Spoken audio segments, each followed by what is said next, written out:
We will localize the acromion tip, and then here we can see the point of injection. Hello all. What are the indications of subacromial subductive bursa injection? Usually is a bursitis, acute or chronic, then followed by rotatory cuff tendinopathy or impingement syndrome. Usually in this impingement, subacromial impingement, we add vesico supplement like hyaluronic acid based supplement 2 ml plus 2 ml of kinocort, which is 40 mg. Then we other thing is allergy capsulitis as a part of rotatory frozen shoulder injections. We do one injection into subacromial subductive bursa, rotatory cuff, rotatory interval, and one into the shoulder joint. Next is calcific tendinitis post barbitage. For post breaking of calcium of supraspinatus calcific tendinitis, we aspirate the calcium and give a shot 1 ml of triamcinolone acetate or prednisolone without prednisolone into the subacromial subductive bursa. Next, in case of post-operative or post-traumatic shoulder stiffness, we can give an injection into the subacromial subductive bursa. Partial thickness rotatory cuff tears, only to reduce the pain and give rest to the joint, we can give a subacromial subductive bursa injection. But usually, any tear, subacromial injection, steroid injection will be a contraindication from my side because it can further increase the tear because the patient is not having has a reduced pain. He'll start moving the arm and cause the tear. One more thing is steroid itself can cause tendon degeneration and tear. So another thing, like what are the contraindications? Absolute contraindication is any local or systemic infection, allergy to steroid, an anesthetic, uncontrolled coagulopathy, a suspected septic bursitis or arthritis. So these are the absolute contraindications. Relative contraindications are uncontrolled diabetes, osteoporosis, recurrent steroid injections, anticoagulation therapy, and full thickness rotatory cuff tear. So these are the indications and contraindications of subacromial subducted bursa injection.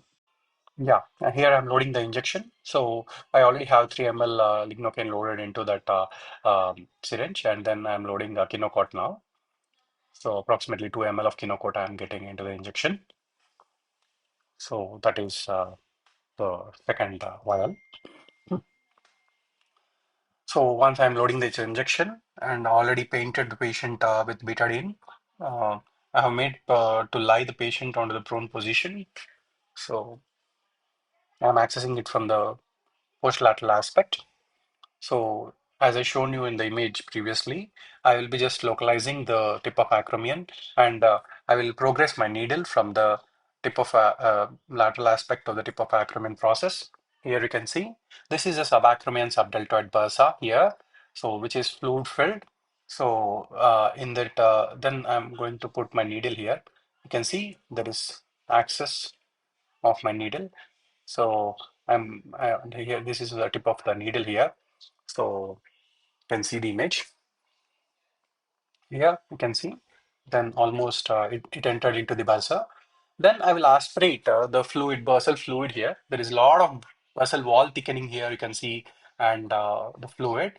I'm going to aspirate. Approximately, I have aspirated around 10 to 50 ml of the bursal fluid, which is almost thick, gelatinous in consistency, viscous in consistency, and pale yellow in color.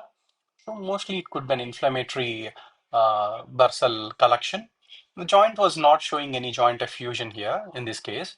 So you can see that bottle with, and still I wanted to aspirate whatever is the possible liquid from the subacromial subductive bursa. If you can see the bursal fluid almost got aspirated, the walls are getting opposed here.